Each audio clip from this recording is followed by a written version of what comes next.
Bismillahirrahmanirrahim. Allahu la ilaha illa huwal hayyul qayyum. Alhamdulillah wassalatu wassalamu ala Rasulillah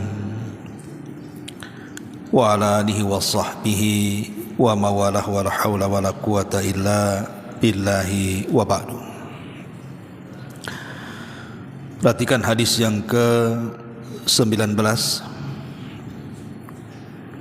Kita baca hadisnya. An Abil Abbasi Abdullah ibni Abbasin radhiyallahu anhuma qala Kuntu khalfa Rasulillahi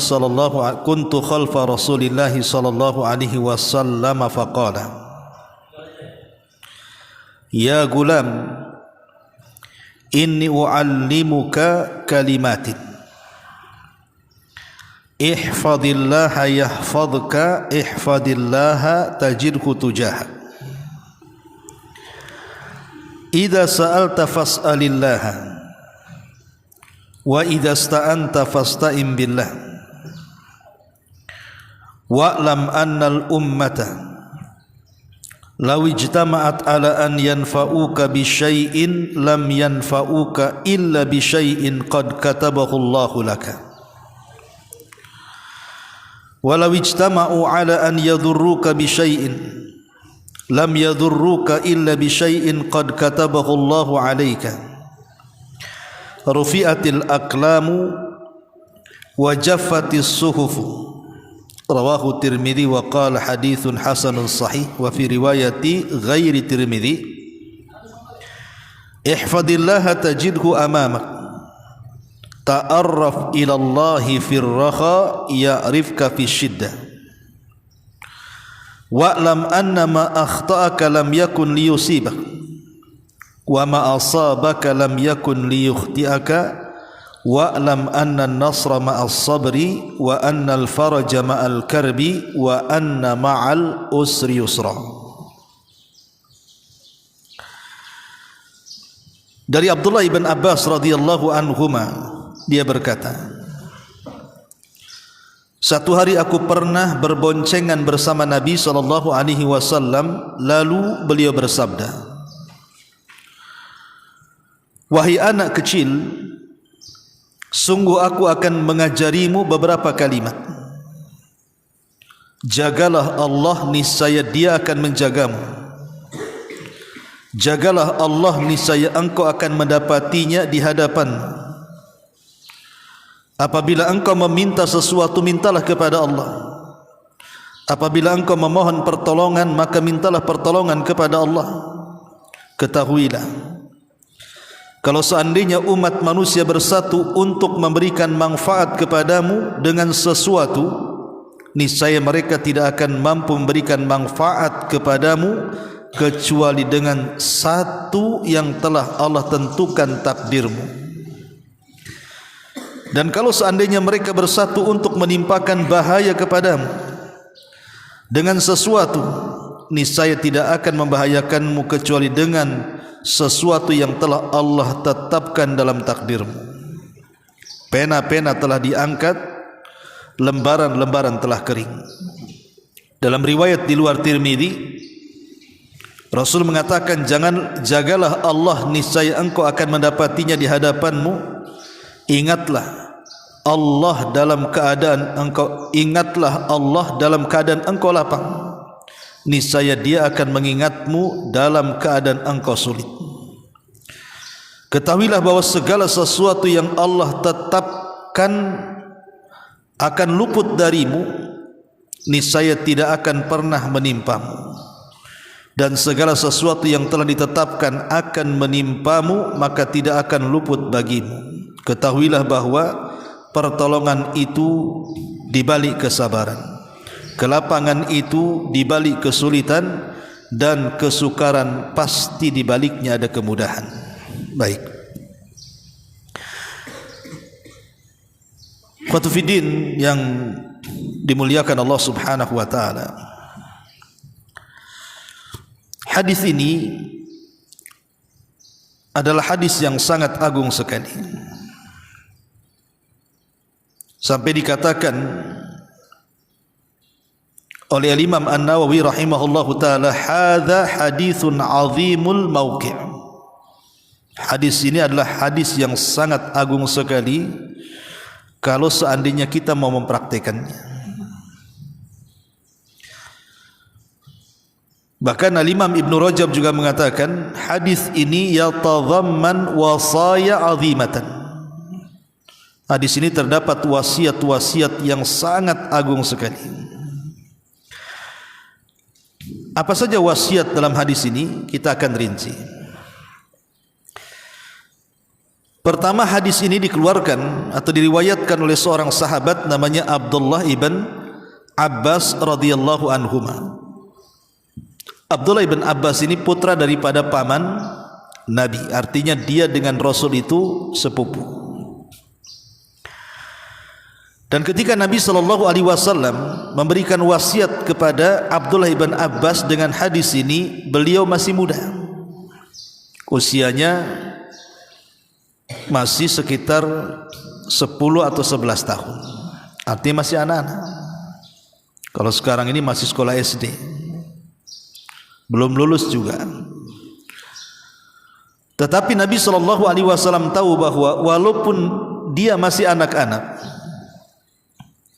tetapi Rasul memandang Abdullah ibn Abbas ini bukan anak-anak biasa.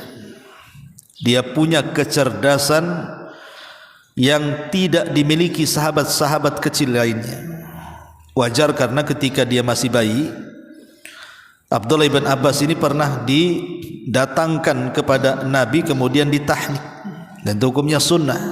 Kalau ada bayi ditahnik dengan menggunakan kurma, kemudian dikunyah, kemudian dioleskan di bibirnya, kemudian kita doakan supaya didoakan kebaikan. Jadi antum ini kalau umpamanya di rumah ada saudara punya bayi gitu ya, dan di situ ada kurma, antum kunyah kurmanya, kemudian nanti yang lembutnya itu dioleskan di bibirnya. Antum doakan tuh saudara antum yang masih bayi, mudah-mudahan dia menjadi anak yang soleh dan soleha. Itu yang dilakukan Nabi kepada Abdullah ibn Abbas. Sampai Nabi SAW mendoakan kepada Abdullah ibn Abbas ini, ya Allah, Allahumma faqihu fid din, ya Allah cerdaskan anak ini dalam agamanya, wa alimhu ta'wila, dan cerdaskan juga dalam ilmu memahami tafsir Al-Quran. Makanya berkat doa ini Abdullah ibn Abbas menjadi turjumanul Quran, pemimpinnya ahli tafsir Al-Quran. Antum buka tafsir apa saja, Ibnu Katsir, At-Tabari, atau semua ilmu tafsir yang dicatat oleh para ulama dari kitab-kitab tafsir, itu tidak sepi dari perkataan Abdullah ibn Abbas ketika mentafsirkan Quran, karena memang dia pemimpinnya ahli tafsir, Abdullah ibn Abbas ini. Bahkan dia habrul ummah, dia adalah ulamanya umat ini. Lah Abdullah ibn Abbas radhiyallahu anhuma waktu kecil pernah dibonceng oleh Nabi, dan ini tawadhu, bagaimana rendah dirinya Nabi SAW membonceng anak-anak. Kemudian ketika Abdullah ibn Abbas berada di boncengan Rasul itu, Nabi memberikan wasiat. Dengan lembutnya Nabi mengatakan, ya gulam, inni uallimuka kalimatin. Wahai anak kecil, maukah ku ajarkan kepadamu beberapa kalimat. Lihat kelembutan Rasul kepada anak kecil. Rasul tidak mengatakan, wahai anak kecil, maukah ku perintahkan sesuatu dengan beberapa kalimat. Tidak, Rasul tidak mengatakan seperti itu. Tapi Rasul membahasakan dengan mengajarkan, bukan memerintahkan, karena masih anak-anak masalahnya. Makanya Rasul mengatakan, saya mau enggak ku ajarkan beberapa kalimat. Pertama kata Nabi SAW, ihfadillah, jagalah Allah. Jagalah Allah. Apa yang dimaksud kita disuruh menjaga Allah? Apakah Allah perlu dijaga? Tidak, Allah tidak perlu dijaga. Justru Allah yang menjaga kita. Tapi yang dimaksud jagalah Allah di sini, maksudnya kita disuruh untuk menjaga kewajiban-kewajibannya. Jaga solat, jaga puasa, jaga zakat, jaga haji. Pokoknya kita disuruh untuk menjaga kewajiban-kewajiban yang Allah wajibkan kepada kita. Jaga birrul walidain, ya. Atau yang kedua, maksudnya menjaga Allah itu agar kita menjauhi yang diharamkan Allah Subhanahu wa taala. Jaga Allah dengan tidak melakukan yang diharamkan Allah. Tidak berzina, tidak minum khamr, tidak narkoba, tidak menggibah, tidak berdusta, dan begitu seterusnya. Jadi menjaga Allah itu pertama menjaga kewajiban-kewajibannya, yang kedua menjaga untuk tidak melanggar yang diharamkannya.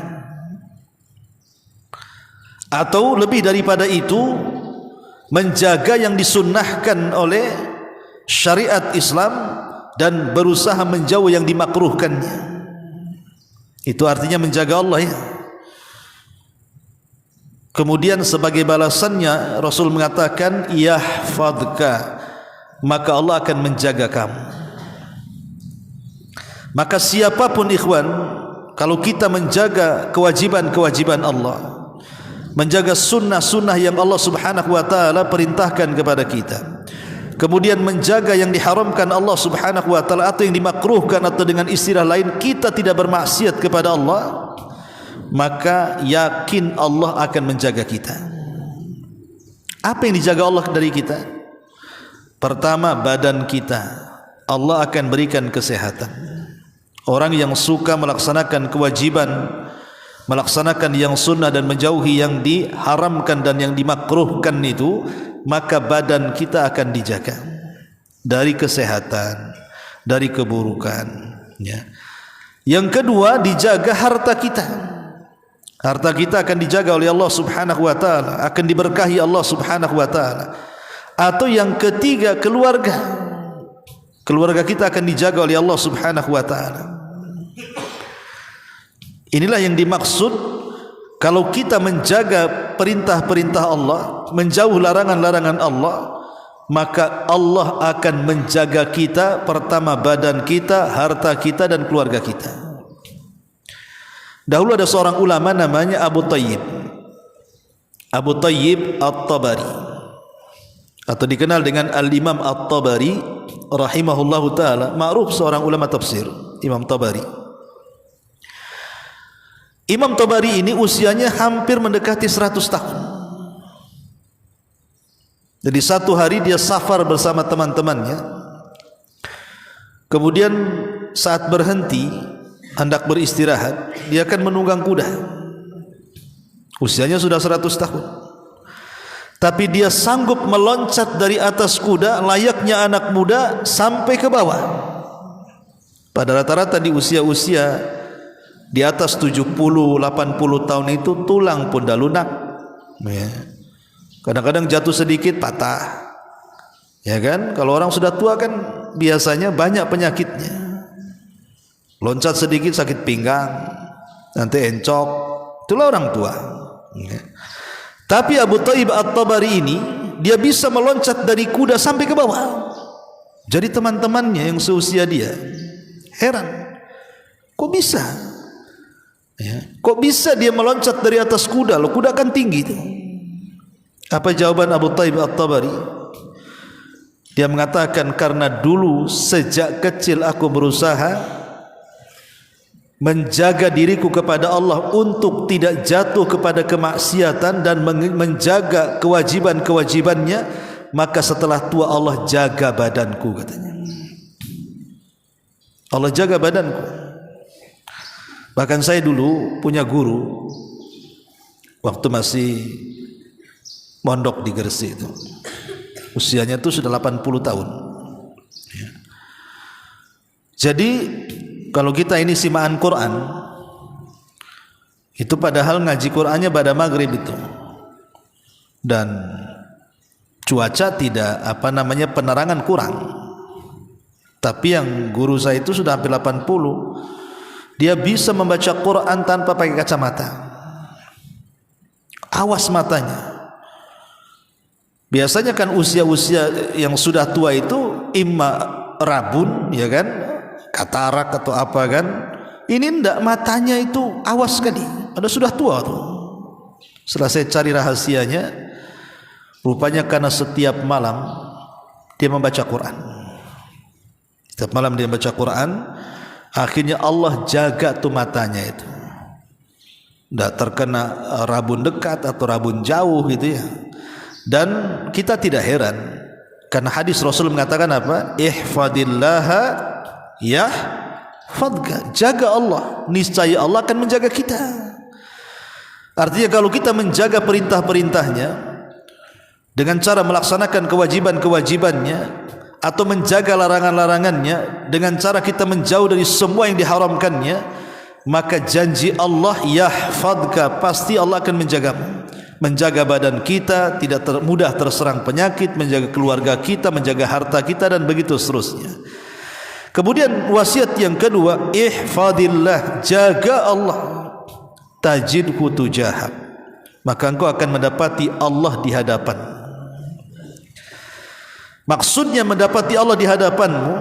Jadi kalau kita menjaga perintah-perintah Allah, baik melaksanakan yang wajib ataupun yang sunnah, kemudian menjauh dari larangan-larangan Allah, baik yang sifatnya haram ataupun makruh, maka engkau akan mendapati Allah di hadapanmu. Maknanya engkau akan mendapatkan Allah kapanpun kita berhajat kepada Allah, maka Allah akan datang menolong kita. Ketika kita berdoa kepada Allah, Allah akan mudah mengabulkan doa-doa kita. Ketika kita membutuhkan kepada Allah karena berada dalam kesulitan, maka Allah akan datang dengan mengurai kemudahan. Kalau kita sedang dirundung dengan hal-hal yang menakutkan, kemudian meminta keamanan kepada Allah, maka Allah akan datang memberikan kenyamanan dan keamanan kepada kita. Itu maksudnya ihfadillah tajidhu tujahak.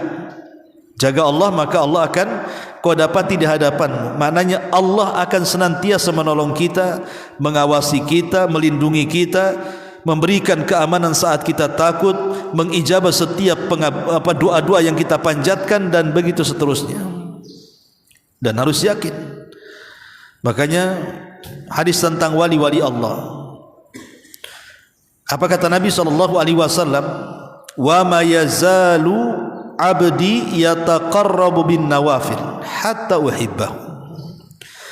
Kalau ada seorang hamba setelah dia melaksanakan kewajiban kepada Allah, kemudian diikuti dengan yang sunnah-sunnah, maka lama-lama Allah mencintainya.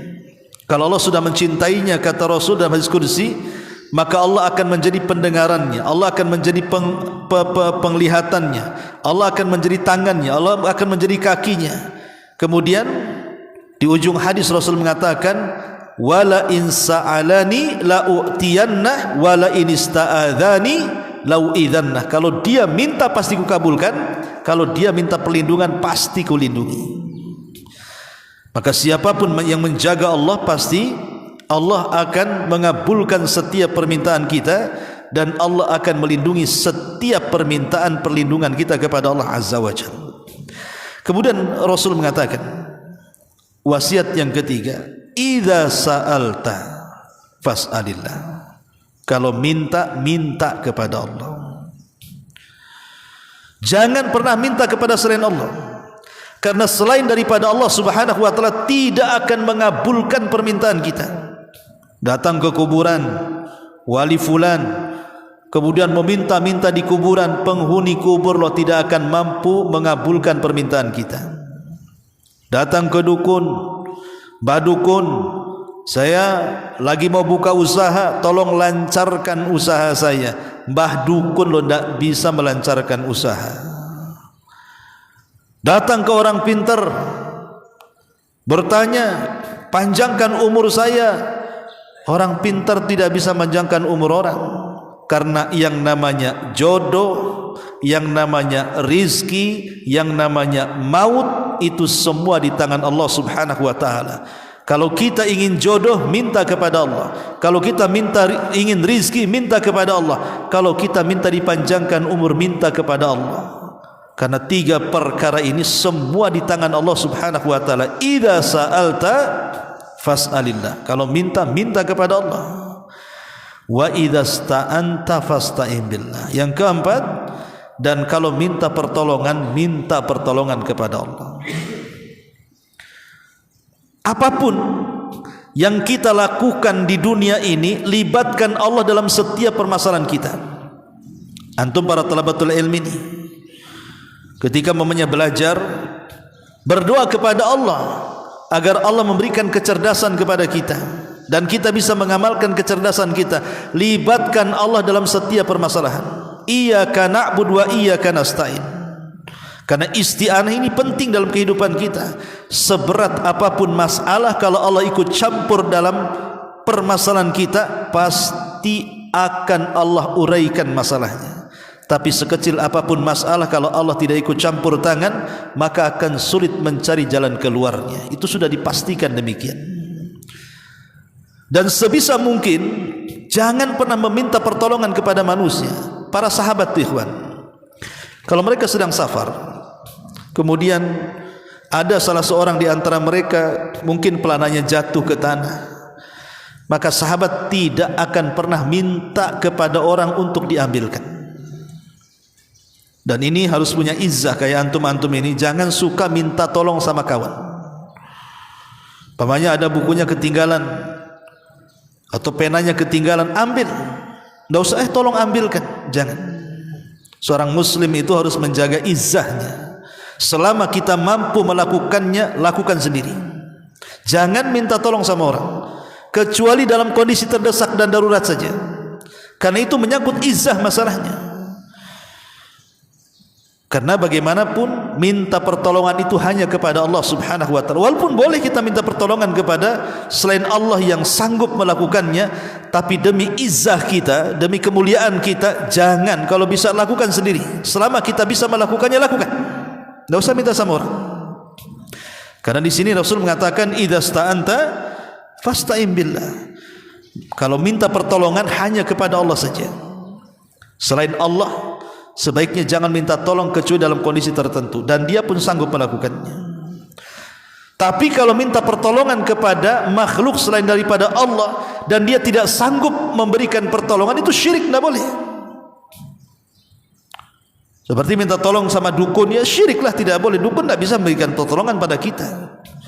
Datang ke kuburan minta pertolongan, dukun kuburan itu tidak bisa berikan pertolongan kepada kita.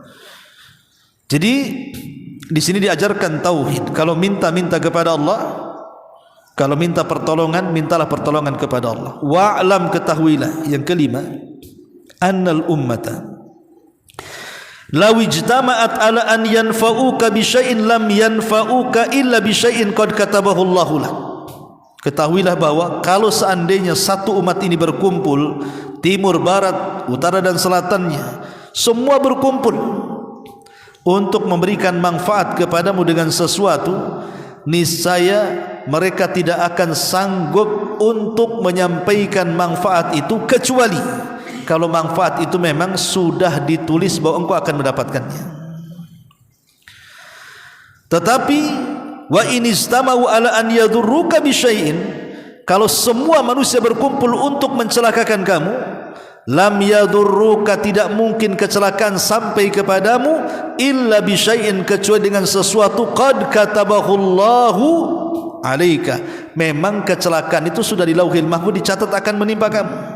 Coba perhatikan Ibrahim alaihi salatu wassalam, ketika dia menghancurkan patung-patung kerajaan Babylon, akhirnya ketahuan, ditangkaplah Nabi Ibrahim alaihi salatu wassalam, kemudian diinterogasi. A anta fa'alta bi alihatina ya Ibrahim, engkau ya yang melakukan ini terhadap berhala-berhala kami, kau yang hancur-hancurkan ini? Kata Ibrahim, tidak, bal fa'alahu kabiruhum hadza, aku tidak melakukannya kok, yang melakukan itu patung yang gede itu, buktinya palunya di situ katanya. Tetapi orang-orang mengatakan, Ibrahim, tidak mungkinlah kami interogasi patung yang tidak bicara. Kata Ibrahim, kalau sudah tahu kenapa kalian menuhankan mereka? Ketika kemudian hujah mereka kalah, hujah bil bayan mereka kalah, oleh mereka menghukum Nabi Ibrahim dengan penuh kekerasan. Dengan cara apa? Dibakar. Ketika eksekusi pembakaran itu sudah dekat, masing-masing orang harus membawa kayu bakar dan diserahkan ke kerajaan. Maka semua masyarakat mengumpulkan kayu bakar. Bayangkan, kayu bakar sampai melambung melebihi tingginya istana, kemudian dibakar.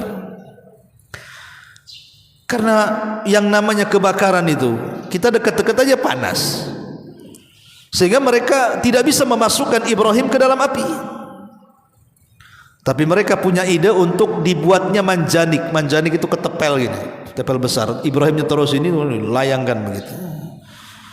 Maka Ibrahim pun diikat, kemudian diletakkan di manjanik ketepel besar, kemudian dilempar ke dalam api. Saat melayang-layang tuh dari ketepel, antara ketepel dan api itu, para malaikat menawarkan dirinya untuk menolong Ibrahim. Termasuk Jibril menawarkan untuk menolong Ibrahim karena tahu ini kekasih Allah. Tapi Ibrahim menolak dan mengatakan, amma ilaika fala wa amma ilallahi fabala. Kalau harus meminta pertolongan kepadamu, oh tidak.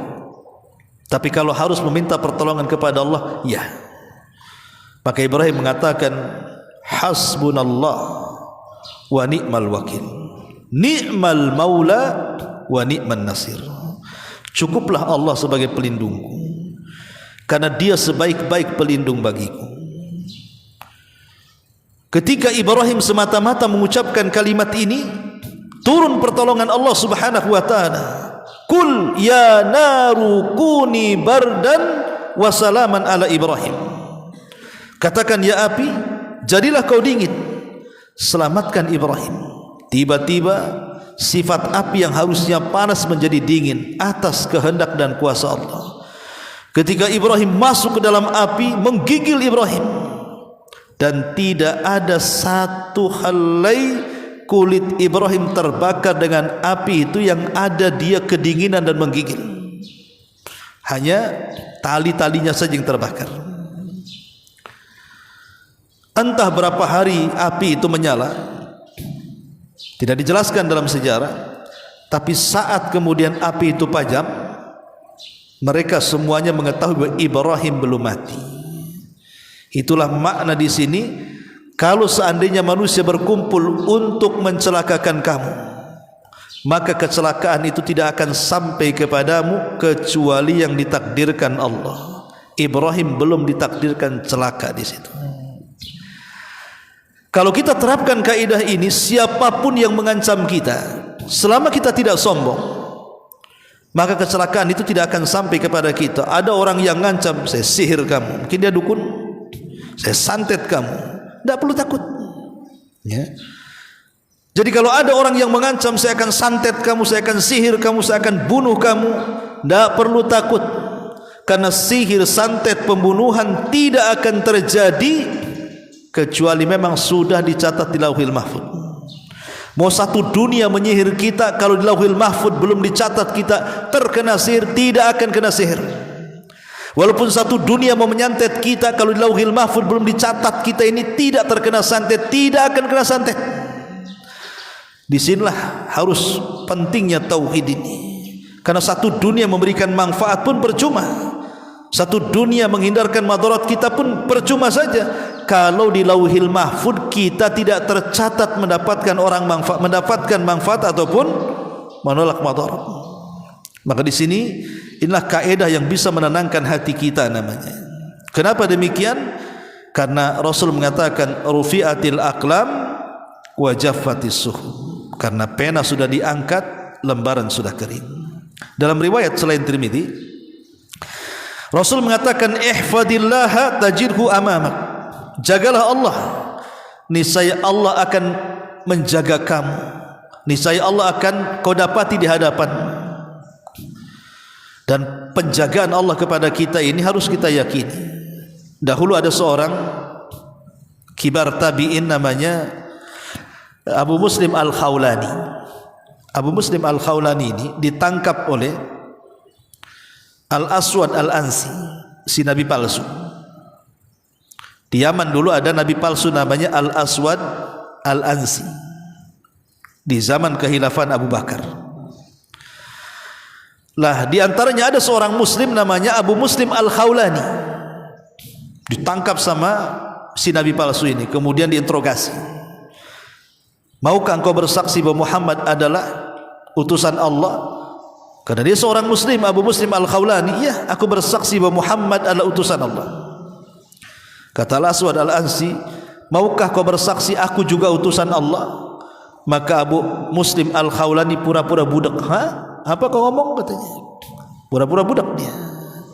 Setiap dia mengatakan maukah bersaksi aku utusan Allah, dia pura-pura budak. Tapi kalau ditanya maukah bersaksi Muhammad utusan Allah, iya aku bersaksi. Marah nih Abu Aswad Al-Ansi ini. Akhirnya dibakar Abu Muslim Al-Khawlani. Subhanallah, persis seperti kisah Ibrahim. Ketika dibakar Abu Muslim Al-Khawlani ini, gak apa-apa, gak ada kulit terbakar sama sekali. Kisah pembakaran Abu Muslim Al-Khawlani yang selamat ini sampai ke telinga Umar. Yang ketika itu ada di Madinah, ya. Maka satu hari Abu Muslim Al-Khawlani keluar dari Yaman, kemudian pindah ke Madinah, berjumpa dengan Umar bin Khattab. Dan Umar ketika mendengar kisah itu dan sudah berjumpa dengan orangnya, maka Umar sangat memuliakan karena Abu Muslim Al-Khawlani adalah satu di antara wali-wali Allah yang mendapatkan karamah. Begitulah Allah akan menjaga hamba-hambanya selama hamba itu menolong atau menjaga Allah Subhanahu wa taala dengan melaksanakan kewajiban dan menjauhi yang dilarang Allah Subhanahu wa taala. Kemudian Rasul mengatakan ta'arraf ilallahi fir raha ya'rifka syiddah. Kenali Allah di waktu senang, nanti Allah kenal engkau di waktu sulit. Di sini ada dalil tentang tawassul. Jadi kalau kita lagi senang ikhwan, beramalah dengan amalan yang baik. Ikhlaskan setiap amalan kita, supaya nanti ketika kita sulit atau mendapatkan kesulitan, kita bisa bertawasul dengan amal soleh yang ikhlas yang kita kerjakan di waktu senang. Umpamanya, ketika antum di waktu senang bersedekah kepada anak yatim, fuqara, atau membantu tetangga, atau birrul walidain dan begitu seterusnya. Tiba-tiba satu hari antum terkena masalah besar, tidak bisa keluar dari situ kayak kiamat. Maka antum bisa berdoa, ya Allah, dulu aku pernah berbuat baik sama orang tua. Kalau seandainya kebaikanku bernilai pahala, hari ini aku sedang sulit, tolong keluarkan dari kesulitan ini. Nah, itu namanya tawasul dengan amal soleh. Makanya di sini Rasul mengatakan kenali Allah di waktu senang supaya Allah kenal kamu di waktu sulit. Kemudian yang terakhir kata Rasul, wa'lam, ketahuilah, annama akhta'aka lam yakun liyusiba. Apapun yang luput dari kamu tidak akan menimpa kamu. Wa ma asabak lam yakun liyukhti'ak. Apa yang menimpa kamu tidak mungkin luput darimu. Artinya begini, kalau Allah berkehendak, kita tidak berkehendak pasti terjadi. Saya ulang, kalau Allah berkehendak, walaupun kita tidak berkehendak pasti terjadi. Tapi kalau Allah tidak berkehendak, satu dunia berkehendak pasti terjadi.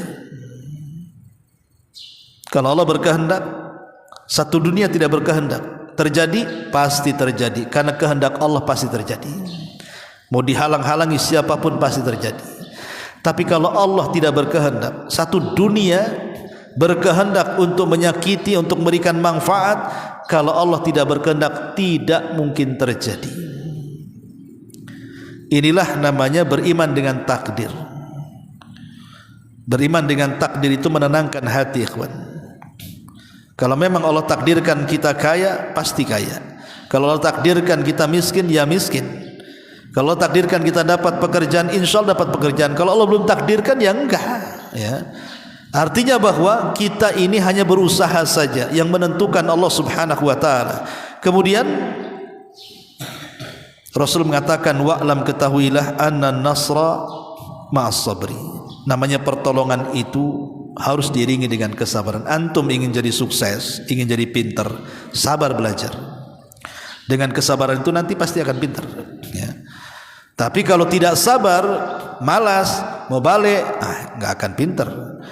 Kemudian wa annal faraja ma'al karbi. Di balik kesenangan itu pasti diiringi dengan kesulitan. Ya, memang antum sulit sekarang. Kadang-kadang belajar ngapal gitu ya. Kadang-kadang harus memahami, kadang-kadang harus mendapatkan ya mungkin ketidakenakan dari guru, mungkin juga ya tidur kurang nyenyak dan begitu seterusnya bagi para thalabatul ilmi di mana saja. Maka itu hanya sesaat. Nanti setelah ilmu itu diraih, pasti Allah akan berikan ketenangan dan kesenangan bagi kita. Kita tinggal menikmati ilmu itu. Dan yang terakhir wa anna ma'al usri yusra, bahwa setiap kesulitan itu pasti ada kemudahan. Bahkan terkadang kesulitannya cuma satu, datang kemudahan berkali-kali. Makanya Allah mengatakan inna ma'al usri yusra, inna ma'al usri yusra. Perhatikan, al usru disebut 2 kali, yusra juga disebut 2 kali. Tapi yang satu pakai alif lam, yang satu tidak pakai alif lam kan? Inna ma'al usri ini pakai alif lam. Antum belajar nahwu, isim yang menggunakan alif lam disebut ma'rifat. Kemudian yusra pakai tanwin tanpa alif lam, berarti dia nakirah. Menunjukkan bahwa kesulitan pertama adalah kesulitan kedua, tapi kemudahan pertama bukan kemudahan kedua. Maknanya kalau datang satu kesulitan, pasti yang datang kemudahan itu bukan satu, bisa 2 kemudahan, 3 kemudahan, 4 kemudahan, dan begitu seterusnya. Dan itu kita akan alami dalam kehidupan kita. Setiap ada kesulitan pasti akan datang banyak kemudahan. Wallahu a'lam bishawab. Ini di antara penjelasan hadis Abdullah ibn Abbas radhiyallahu anhuma. Subhanallah bihamdika asyhadu an la ilaha illa anta astaghfiruka wa atubu ilaik. Allahu ta'ala alam. Assalamualaikum warahmatullahi wabarakatuh.